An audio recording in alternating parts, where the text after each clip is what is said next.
Middle east में जारी तनाव के बीच कई सारे बड़े सवाल कि कैसे आखिर घुटनों पर आ गया अमेरिका, अगर जानकारों की माने तो ईरान ने कैसे इजराइल के सपनों पर पानी फेर दिया और छोटे छोटे हथियार सुपर पावर का टूट गया अहंकार, ये हुआ कैसे, कैसे वो रणनीति बनाई गई। अमेरिका का KC-135 भी धड़ाम हो गया। पूरी दुनिया पर इसका क्या असर पड़ रहा है, ईंधन पर क्या असर पड़ रहा है, फ्यूल की सप्लाई पर, फ्यूल मतलब खासतौर पर गैस और पेट्रोल, इसकी सप्लाई पर किस तरह से इसका असर पड़ रहा है, और आखिरकार कौन सी वो टेक्निक है, कौन सी वो रणनीति है, कौन सी वो टैक्टिस है ईरान की जिसने अमेरिका तक को सेफ एग्जिट के बारे में, क्विट के बारे में सोचने पर, इज्जतदार तरीके से बाहर निकलने के बारे में सोचने पर मजबूर कर दिया, ना सिर्फ अमेरिका को बल्कि इजराइल को भी। इन्हीं तमाम मसलों पर चर्चा करेंगे। नमस्कार, आपके साथ में ललित प्रजापति।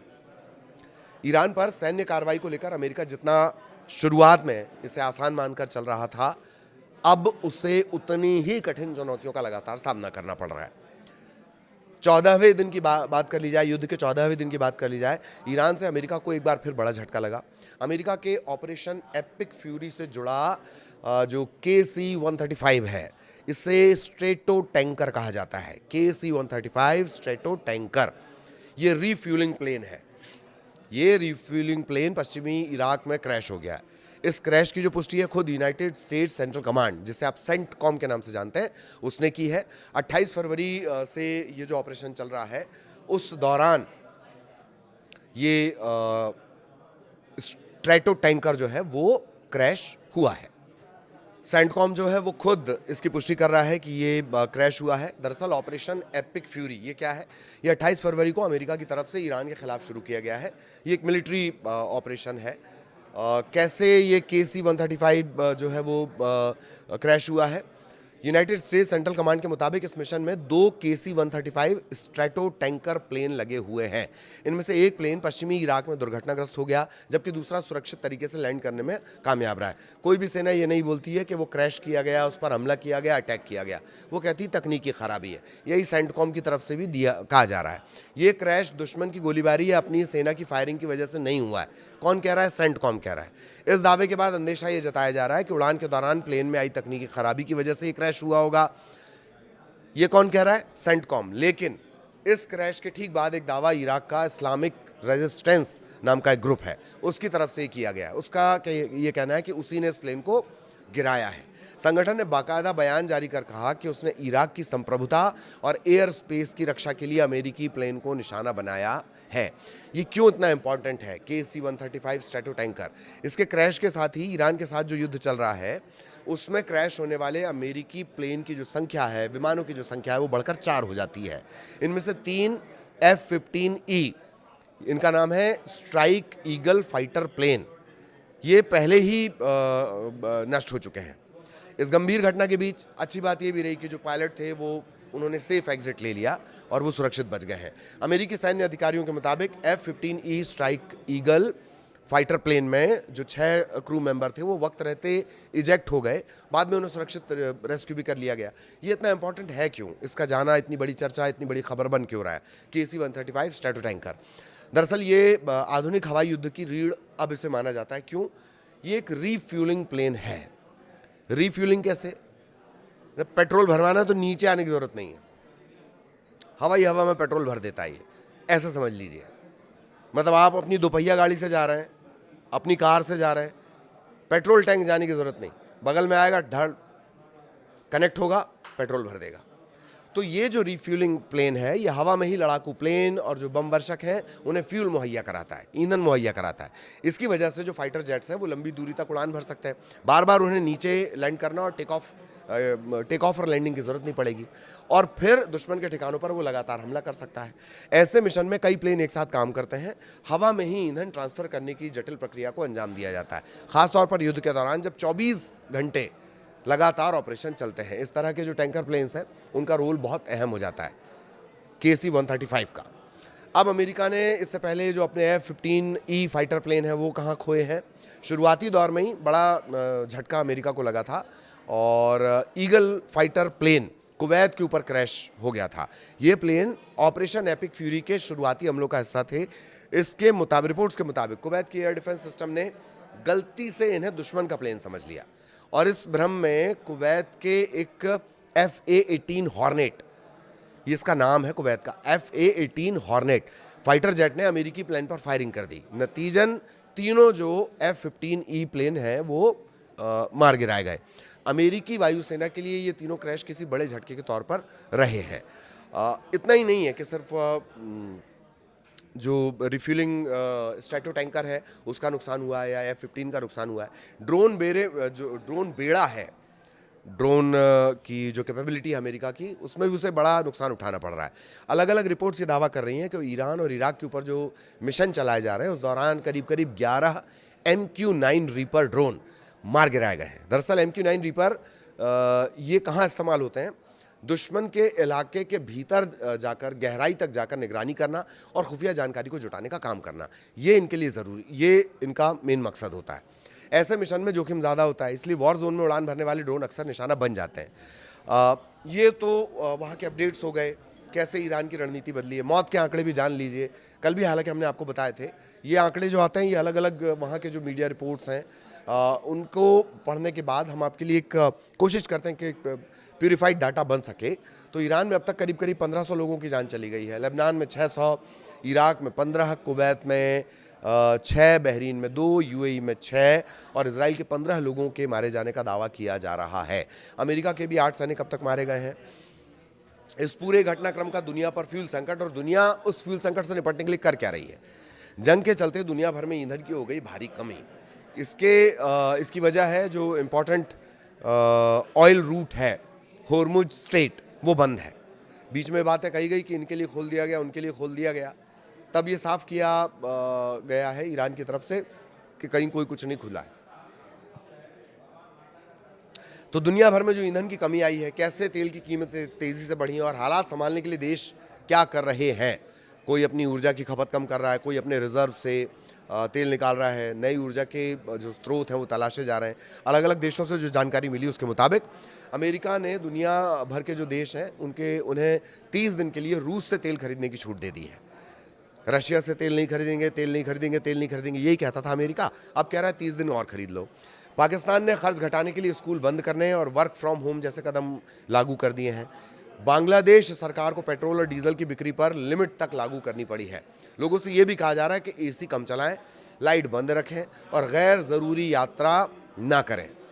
ऑस्ट्रेलिया में किसानों को ईंधन की कमी ना हो, इसलिए सरकार ने अपने स्टॉक से 762 मिलियन लीटर पेट्रोल डीजल निकाल लिया है। ईंधन के नियमों में कुछ समय के लिए ढील दे दी गई है। थाईलैंड में ईंधन की कमी से निपटने के लिए सरकार ने वर्क फ्रॉम होम और लिफ्ट की जगह सीढ़ियों का इस्तेमाल करने के लिए कहा है। एक और वहाँ पर एडवाइजरी जारी की गई कि जो AC है वो 26-27 अंश सेंटीग्रेड पर चलाया जाए। ऐसे नियम लागू किए गए हैं ताकि ऊर्जा की खपत कम हो सके। जापान में PM ताइकाची ने बताया कि सोमवार से जापान के रिजर्व से 80 मिलियन बैरल तेल निकालना शुरू किया गया है और करीब करीब 45 दिन की जो उनकी ज़रूरत है वो इससे पूरी हो जाएगी। साउथ कोरिया ने लगभग 30 साल में पहली बार तेल की कीमतों की ऊपरी सीमा, कैप इसे कहते हैं, वो तय कर दिया है। नॉर्थ कोरिया ईंधन की सप्लाई के मामले में पहले से ही बहुत कमज़ोर है।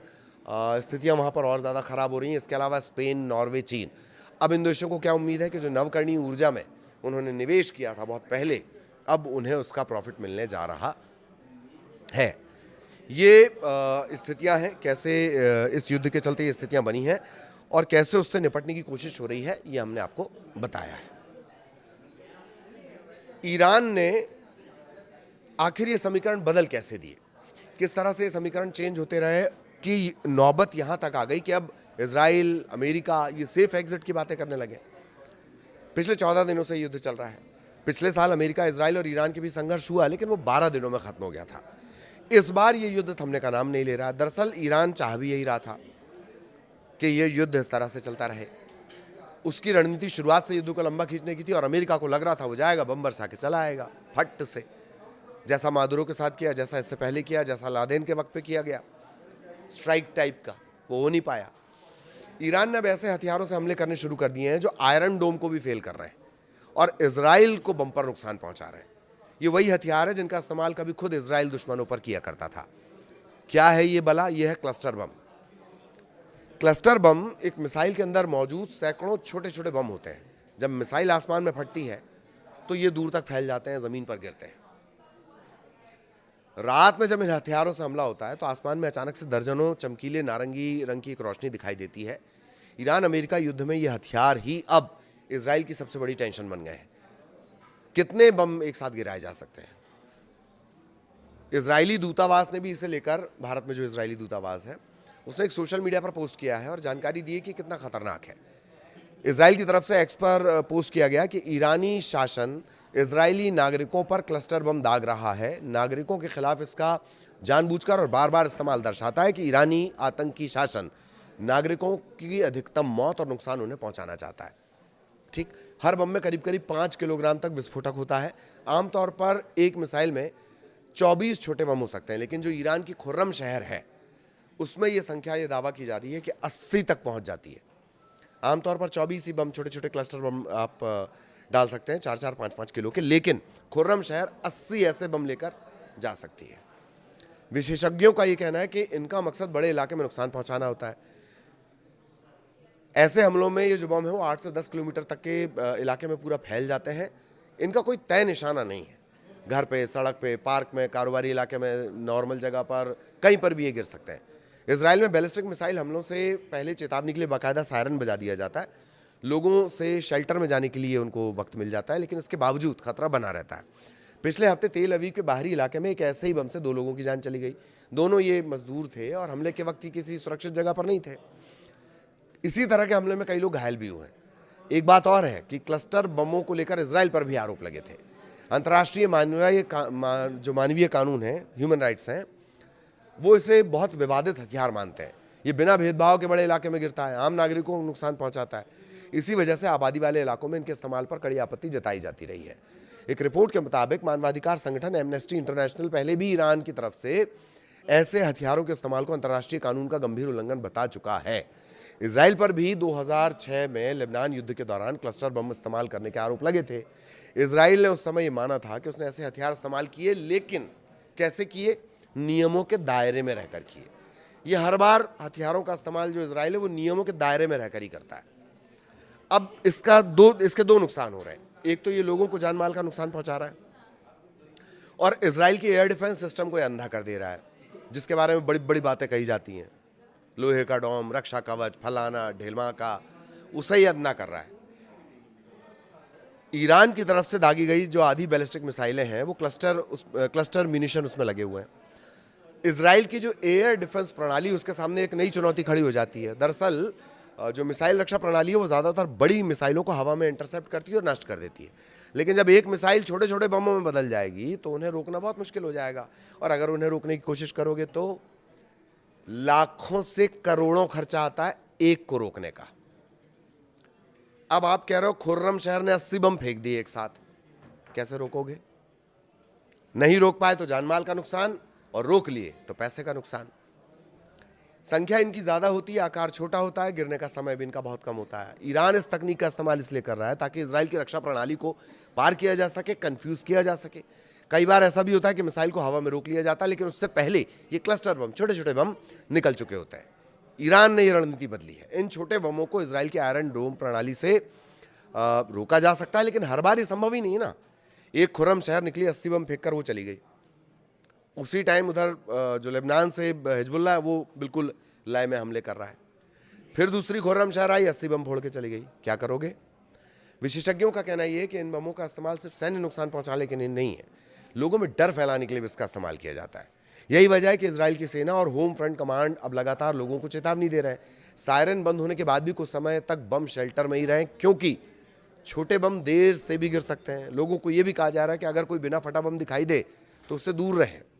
ईरान अब धीरे धीरे थकाने वाली रणनीति यानी वार ऑफ अट्रिशन पर अपना काम कर रहा है, यानी कम मिसाइलें, ज्यादा से ज्यादा डर, ज्यादा से ज्यादा नुकसान। एक ही मिसाइल लाखों लोगों को बंकर में जाने पर मजबूर कर रही है। इजराइल को रोकने के लिए महंगे इंटरसेप्टर मिसाइलों का इस्तेमाल करना पड़ता है इजराइल को, और खर्चा हमने आपको बताया 2 तरीके से खर्चा पड़ रहा है ना, लाख रुपए से करोड़ रुपए तक। 3 रक्षा प्रणालियां उसके पास है, उसको लेकर हमने डिटेल वीडियो बनाया है। 3 रक्षा प्रणालियां हैं। लाख से खर्चा शुरू होता है, करोड़ तक जाता है एक को इंटरसेप्ट करना और उसे डिस्ट्रॉय करने में। आपने लिया धड़ाम से 80 बम फेंक दिए, मार बम फेंक फेंक के धुआं धुआं कर देंगे। मनोज वाजपेयी का डायलॉग याद है? बस ईरान इसी डायलॉग के हिसाब से काम कर रहा है। आगे भी अपडेट आप तक पहुंचाएंगे। नमस्कार।